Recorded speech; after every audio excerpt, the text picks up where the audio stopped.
Shalom, senang sekali dapat berjumpa kembali dalam program Bible Study Online CK7, di mana pada hari ini kita akan melanjutkan pembelajaran kita dari kitab 2 Samuel pasal yang keempat. Nah saudara, kisah 2 Samuel pasal keempat ini tentang berakhirnya keturunan Saul ada di dalam pemerintahan kerajaan Israel. Nah kisahnya seperti apa? Kita akan baca, kita pelajari, kita ambil inti manfaatnya lewat firman Tuhan ini. Dengan demikian kita akan semakin mengerti kehendak Allah untuk dapat kita lakukan. Namun terlebih dahulu mari kita datang kepada Tuhan, kita menyembah Tuhan, masuk di dalam hadirat-Nya, supaya Roh Kudus mengurapi kita. Kami datang kepadamu Tuhan, mengucap syukur buat kebaikan-Mu, mengucap syukur buat segala yang terjadi. Terima kasih Tuhan Yesus, terima kasih ya Bapa untuk rahmat dan anugerah-Mu. Kami bersyukur, kami bersyukur.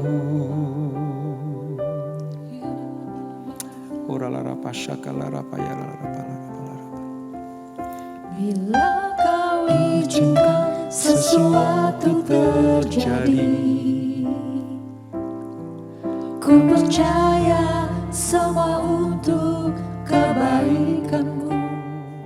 Bila nanti telah tiba waktu-Mu, ku percaya kuasa-Mu memulihkan hidupku. Waktu Tuhan pasti yang terbaik, walau kadang tak mudah dimengerti. Lewati cobaan, ku tetap percaya waktu Tuhan pasti yang terbaik.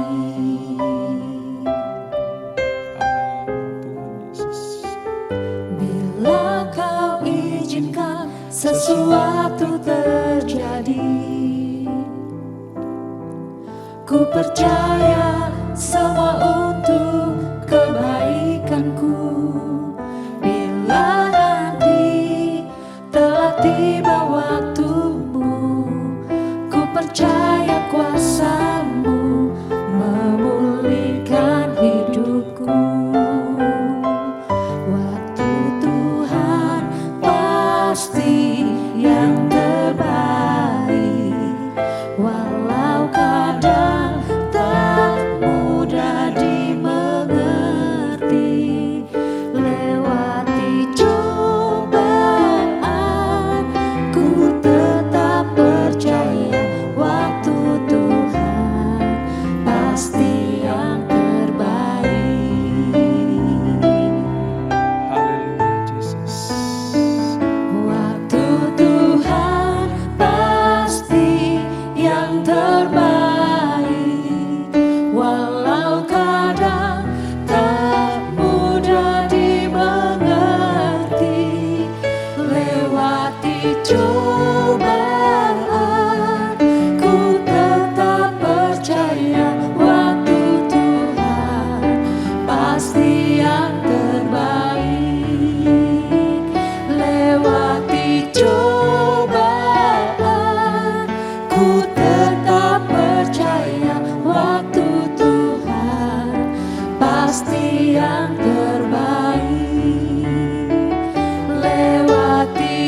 waktumu yang terbaik Tuhan.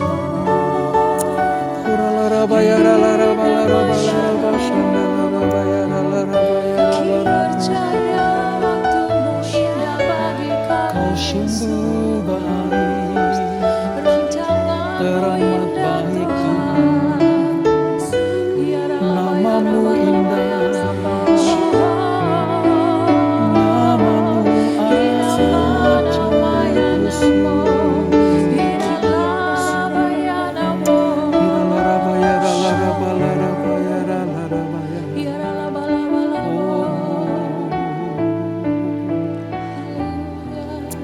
Kami percaya kepadamu Tuhan, sebab kasih setiamu tak berkesudahan. Bapakku percaya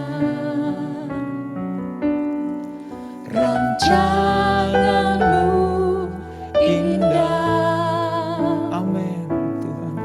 Bapakku percaya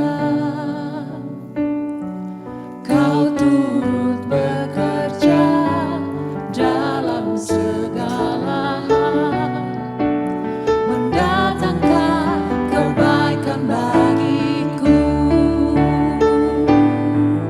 Bapakku percaya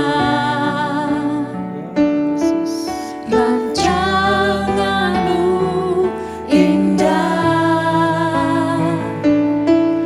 Bapakku percaya Kau turut bekerja dalam segala hal, mendatangkan kebaikan bagiku. Yesus.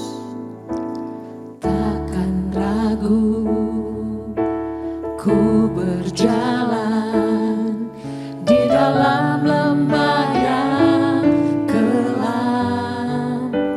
Ku tak takut, sebab Engkau besertaku.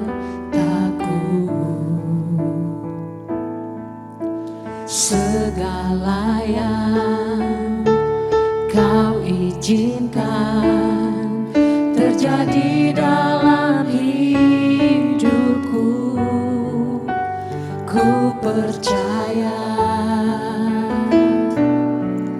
mendatangkan kebaikan.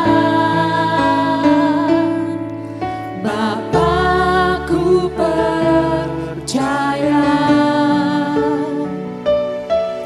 rancanganmu indah. Bapakku percaya Kau turut bekerja dalam segala hal, mendatangkan kebaikan bagiku. Kami percaya akan Engkau ya Tuhan. Bapakku percaya rancanganmu indah. Bapakku percaya Kau turut bekerja dalam segala hal, mendatangkan kebaikan bagiku. Bapakku percaya rancanganmu indah. Bapakku percaya Kau turut bekerja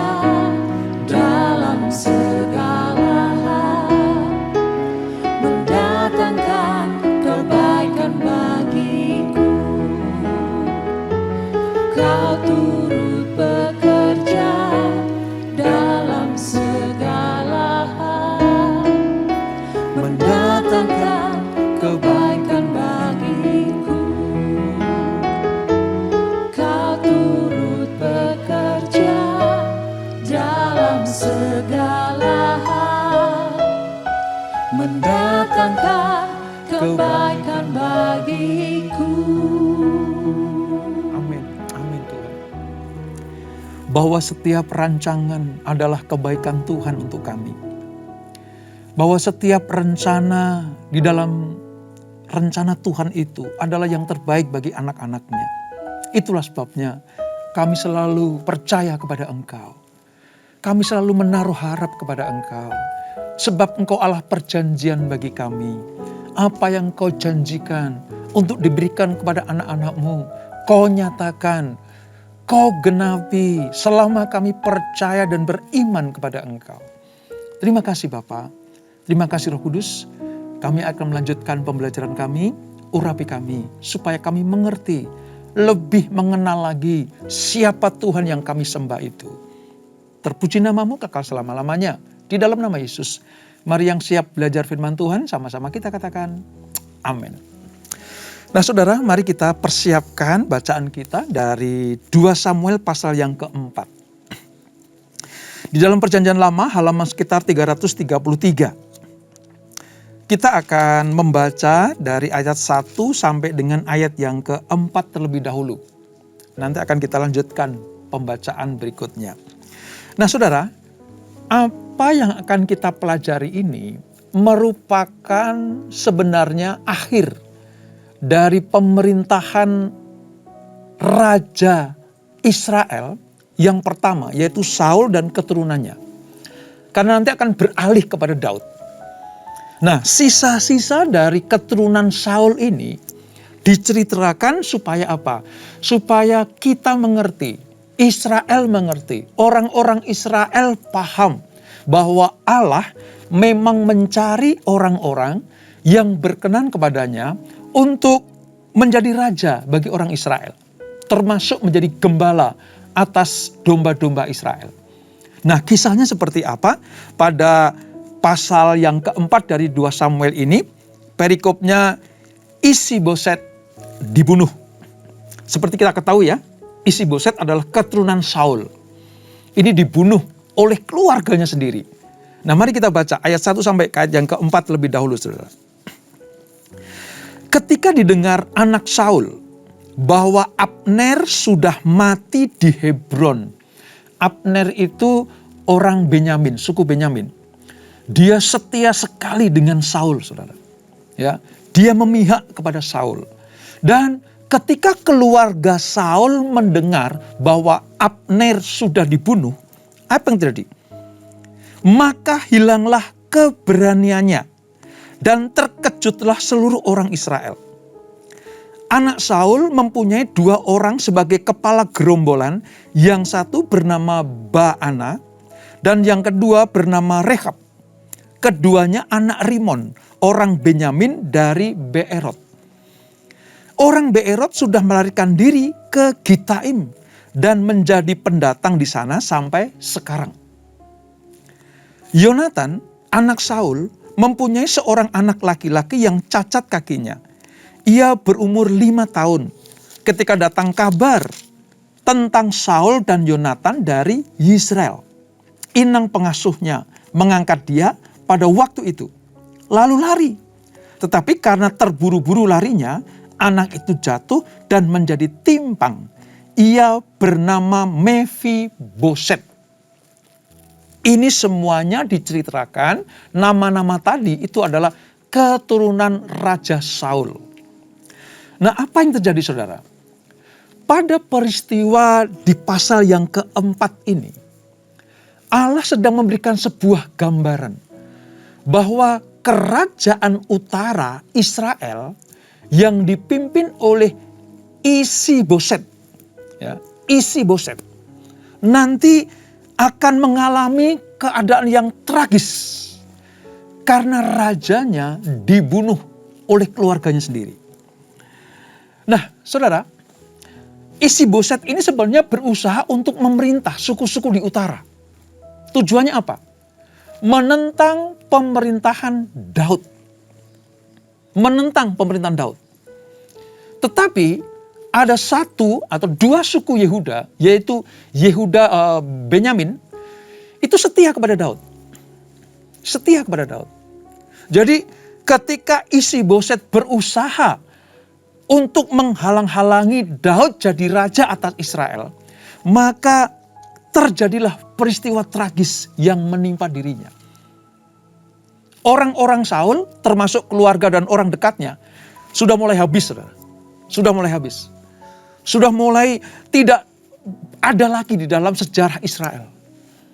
Kenapa? Karena Allah memang mempersiapkan generasi Daud lah yang nanti akan menggantikan sebagai pucuk pimpinan kerajaan Israel.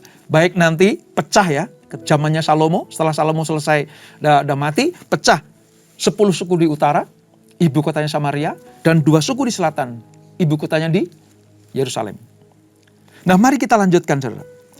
Ayat yang kelima.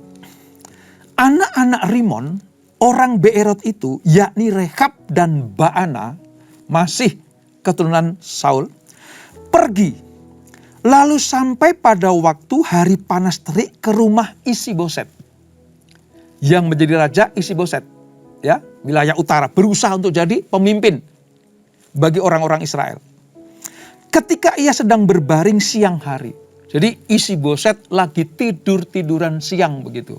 Tiba-tiba saudaranya yaitu Rehab dan Baana datang ke rumahnya. Diam-diam itu. Kebetulan penjaga pintu rumah itu mengantuk dan tertidur ketika sedang membersihkan gandum.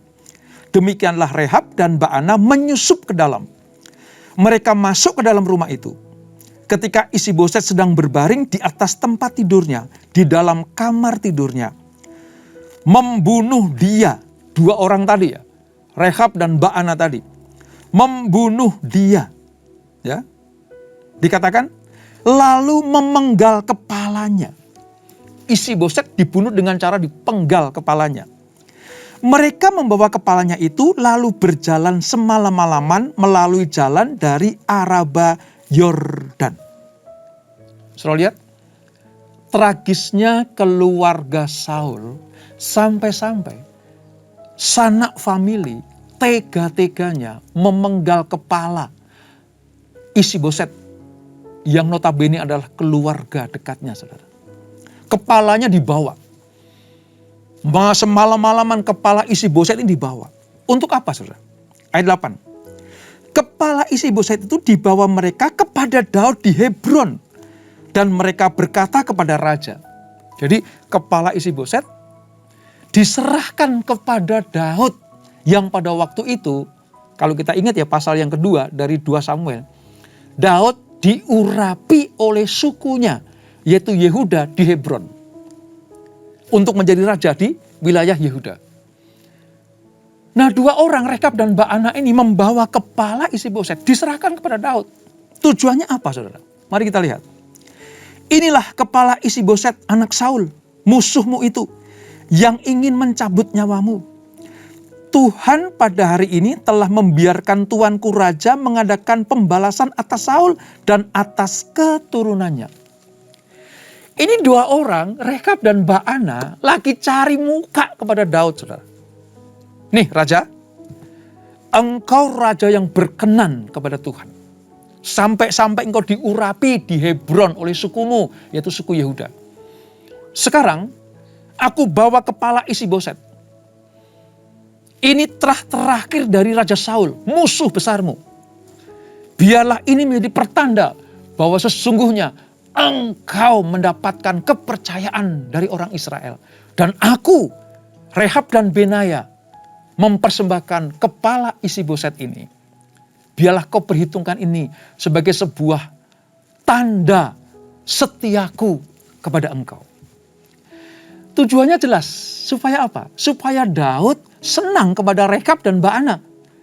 Karena membalaskan perlakuan Saul dan keturunannya kepada Daud.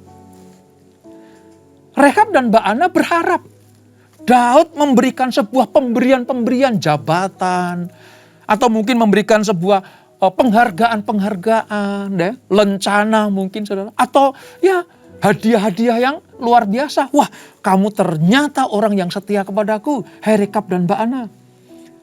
Kamu ternyata memihak kepadaku dan tidak kepada Saul, bapa leluhurmu. Wah, kamu memang luar biasa. Kamu betul-betul menyukakan hatiku. Itu harapan Rekab dan Baana. Tapi apa yang terjadi, saudara?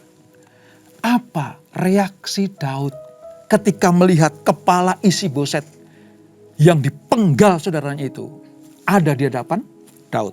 Mari kita lihat ayat yang ke-9. Tetapi Daud menjawab Rekab dan Baana, saudaranya, anak-anak Rimon, orang Beerot itu.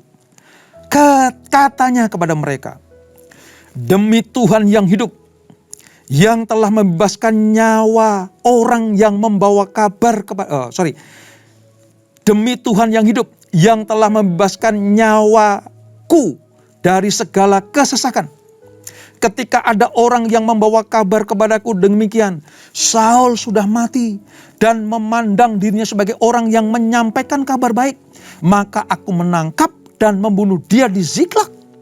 Dan dengan demikian aku memberikan kepadanya upah kabarnya.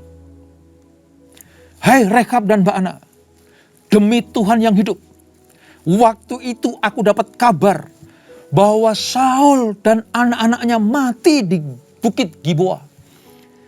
Mereka berharap aku bersuka cita. Mereka berharap aku bersorak-sorai atas kematian Saul dan Yonatan anaknya. Kau lihat, aku tidak melakukan hal itu. Bahkan aku menangkap orang yang membawa kabar itu. Dipikirnya aku bersuka cita kalau Saul mati. Dipikirnya aku senang kalau keluarga Saul mengalami penganiayaan seperti itu. Tidak, katanya. Aku hukum orang itu dan dia sudah mendapatkan bagiannya. Lanjutnya, saudara. Ayat 10. Ketika ada orang yang membawa kabar kepadaku demikian, Saul sudah mati dan memandang dirinya sebagai orang yang menyampaikan kabar baik, maka aku menangkap dan membunuh dia di Ziklag. Dan dengan demikian aku memberikan kepadanya upah kabarnya. Terlebih lagi sekarang, setelah orang-orang fasik membunuh seorang yang benar di rumahnya, di atas tempat tidurnya, tidakkah aku menuntut darahnya daripada kamu dan melenyapkan kamu dari muka bumi?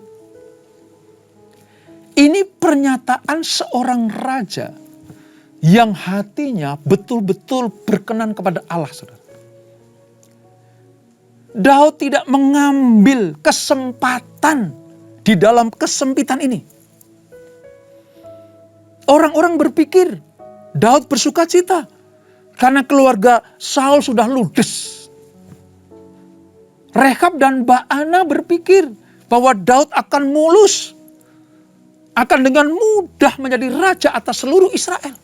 Mereka berpikir seperti itu. Maka ketika ada orang mengabarkan tentang malapetaka yang menimpa Saul dan keluarganya, Daud malah berbanding balik dengan apa yang dilakukan oleh pembawa kabar itu. Aku gak suka mendengar celakanya Saul dan keluarganya. Aku tidak bersyukur atas peristiwa yang terjadi di keluarga Saul. Saul adalah raja yang diurapi Tuhan. Bahkan dalam nyanyiannya, Daud tuh ngomong begini, "Hei Israel, kamu punya raja Saul yang luar biasa. Yang menyediakan makanan bagi kamu, yang mendandani kamu, yang menjaga kamu, yang membuat Israel terkenal di mana-mana." Bahkan Daud ketika Saul mati dia berkabung. Jadi pikiran orang ini tidak seperti apa yang dipikirkan Daud. Daud tidak sedikit pun mengambil keuntungan dari malapetaka yang menghampiri keluarga Saul. Nah, apa yang diterima oleh Rekab dan Baana yang tadinya berharap mendapatkan pahala, mendapatkan hadiah dari Daud? Mari kita lihat, saudara. Di ayat yang ke-12. Sesudah itu, Daud memberi perintah kepada anak buahnya untuk membunuh mereka. Jadi Daud memutuskan Rekab dan Baana dibunuh. Ya. tangan dan kaki mereka dipotong. Kemudian mayat mereka digantung di tepi telaga di Hebron. Tetapi kepala Isi-Boset diambil dan dikuburkan di dalam kubur Abner di Hebron. Saudara bisa lihat, dari peristiwa ini ada beberapa hal yang dapat kita petik. Saudara.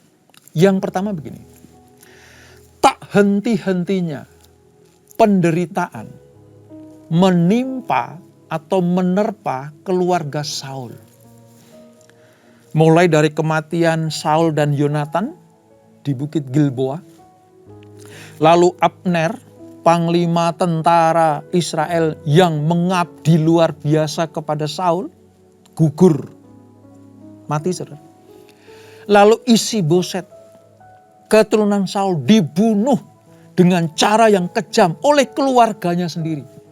Dengan cara dipenggal kepalanya. Saudara tahu, generasi Saul tamat sesuai dengan ucapan Nabi Samuel. Kalau kita belajar, kita mundur sejenak ya. Dari 1 Samuel pasal yang ke-15. Dikatakan bahwa Allah sudah tidak lagi berkenan kepada Saul termasuk keturunannya. Jadi tragis sekali. Bagaimana Saul memulai dengan roh diurapi oleh Samuel menjadi raja pilihan atas orang Israel. Ingat ya, sebenarnya Allah tidak menghendaki Israel punya raja manusia. Tapi karena mereka merengek-rengek, pengen seperti kerajaan-kerajaan yang lain di sekitar mereka. Mereka pengen punya pasukan panglima perang yang dipimpin oleh raja manusia. Maka dengan terpaksa Allah memberikan Israel seorang raja. Mulanya Saul memulai dengan roh Allah, dipenuhi dengan roh Allah. Bahkan dikatakan, apakah Saul termasuk golongan nabi? Karena dia bertingkah laku, bisa bernubuat seperti seorang nabi. Tapi pada perjalanannya, Saul melakukan hal-hal yang tidak berkenan kepada Allah. Sehingga Allah harus menggantikan dia. Saul masih hidup, saudara. Tetapi Allah sudah mempersiapkan Daud bin Isai untuk menjadi raja bagi Israel, pengganti Saul. Dan karena Saul mengeraskan hatinya, melakukan hal-hal yang tidak berkenan kepada Allah, maka Allah menetapkan bahwa Saul dan keluarganya tidak akan lagi menduduki tahta kerajaan Israel. Dan terbukti, tragis keluarganya, saudara. Dan yang kedua, kita belajar begini. Tuhan memang telah menyatakan penolakannya kepada Saul dan keluarganya, saudara. Kenapa? Karena sebenarnya Tuhan lagi ngomong begini. Israel, harusnya kamu gak perlu seorang raja. Yang dipimpin ya raja manusia seperti Saul ini. Tapi karena ketegar tengkukanmu, kau lihat raja manusia ini. Allah sebenarnya pengen menjadi teokrasi di dalam diri orang Israel. Teokrasi adalah pemerintahan kerajaan yang Allah sendiri menjadi rajanya. Tanpa raja manusia. Tetapi Israel merengek-rengek. Minta raja manusia. Raja yang berbentuk manusia biasa. Padahal bangsa-bangsa lain tuh pada takut kepada orang Israel karena dia punya raja Allah sendiri. Ini akibatnya.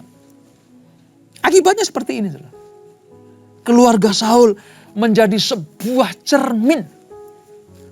Menjadi sebuah cermin bagi orang Israel. Nih, kalau raja manusia ya kayak begini nih. Gitu. Darah tidak pernah berhenti mengalir dari kehidupan keluarga Saul. Ini yang kedua, saudara. Sebenarnya Allah tidak mau Israel punya raja manusia. Tapi karena tegak tengkuknya, maka terpaksa Allah mengizinkan Saul menjadi raja. Tapi saudara lihat, dari Saul sampai keturunannya penuh dengan pertumpahan darah. Dan itu terjadi sampai dengan Isi-Boset dipenggal kepalanya oleh keluarganya sendiri. Yang ketiga, saudara, kita melihat sosok Daud. Pada peristiwa matinya Isi-Boset ini, harusnya merupakan keuntungan bagi Daud. Keuntungan bagi Daud. Kenapa? Sudah tidak ada lagi orang yang mengganggu aku dari keluarga Saul. Wah, sudah selesai. Saul dan keluarganya sudah tamat riwayatnya. Ini keuntungan besar bagi Daud. Nggak ada yang mengotak-atik lagi. Nggak ada yang iri lagi. Tapi sudah lihat. Daud begitu menghormati Saul. Walaupun Saul pernah beberapa kali berusaha membunuh Daud. Entah ketika dilempar tombak di dalam istana Saul, atau dikejar-kejar sampai padang gurun En-Gedi.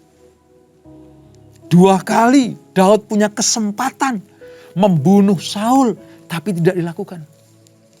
Dari sini harusnya 2 orang tadi, yaitu Baana dan Rekab, tahu bahwa Daud tidak suka kalau ada keluarga Saul yang menderita. Sebab Daud tidak mengambil keuntungan dalam situasi yang pelik ini. Ini hebatnya hati Daud, saudara. Pantesan Allah itu berkenan kepada Daud.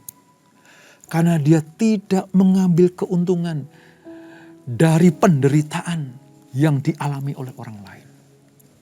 Daud tetap menghormati Saul, bahkan termasuk keturunan-keturunannya. Orang-orang yang seperti Daud ini memiliki kebesaran hati.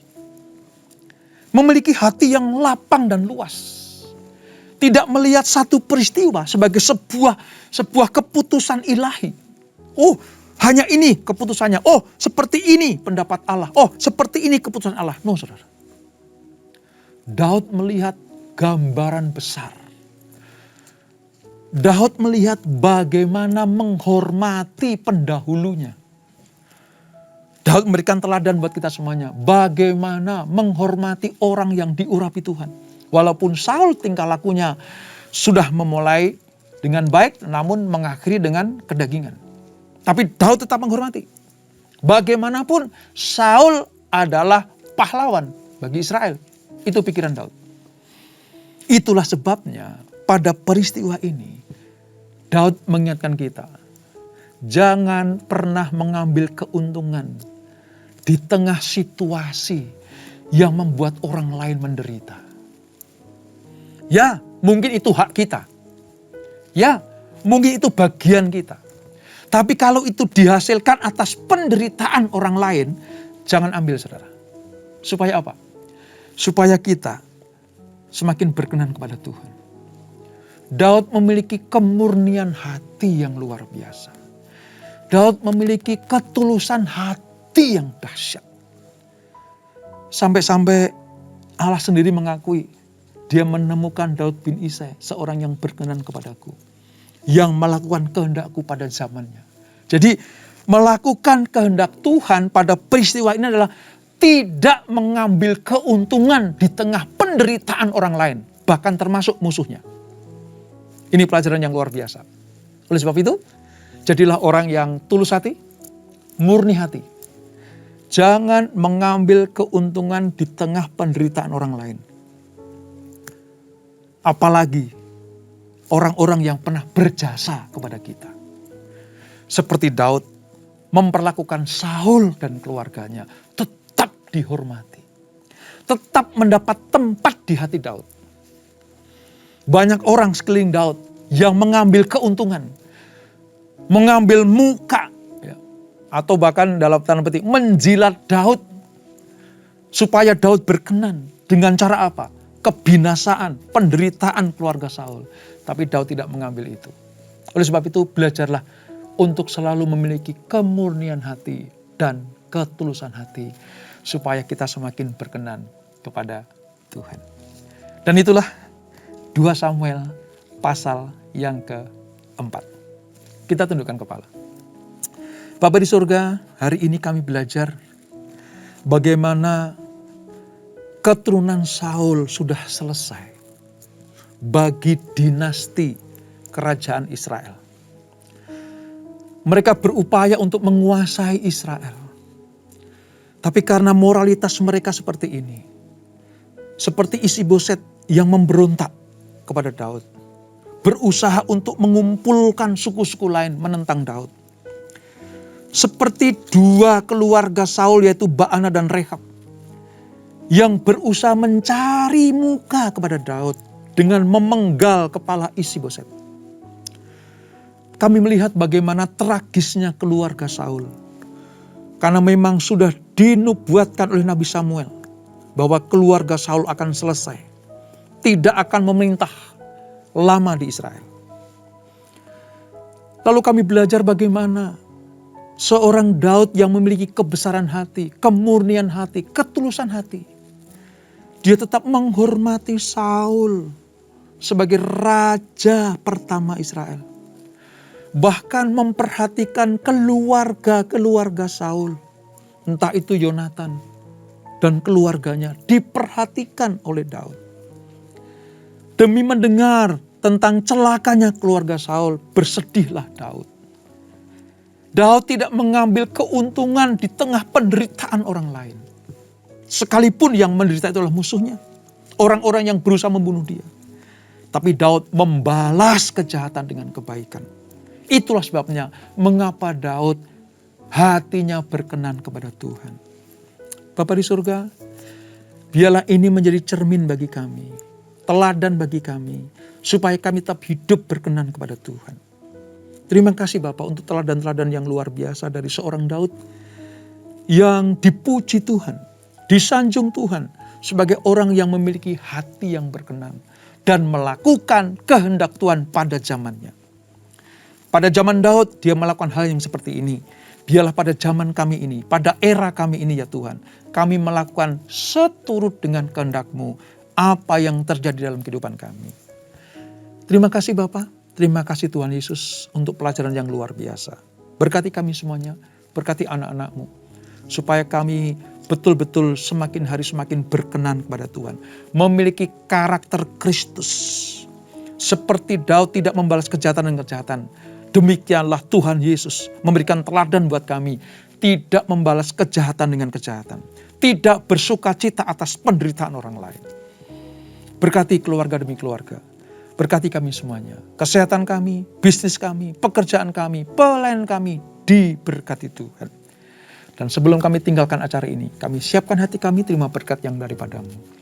Kekasih Kristus arahkan hatimu kepada Tuhan. Terimalah berkat kasih anugerah dari Allah Bapa yang berlimpah-limpah di dalam Anaknya yang tunggal Tuhan Yesus Kristus dan persekutuan yang manis dalam Roh Kudus menyertai kita semuanya mulai saat ini sampai Maranatha. Yesus datang yang 2 kali menjemput kita semuanya, bertemu di awan-awan yang permai, menikmati kemuliaan kekal sampai selama-lamanya. Yang diberkati, sama-sama kita katakan amin. Tuhan Yesus memberkati.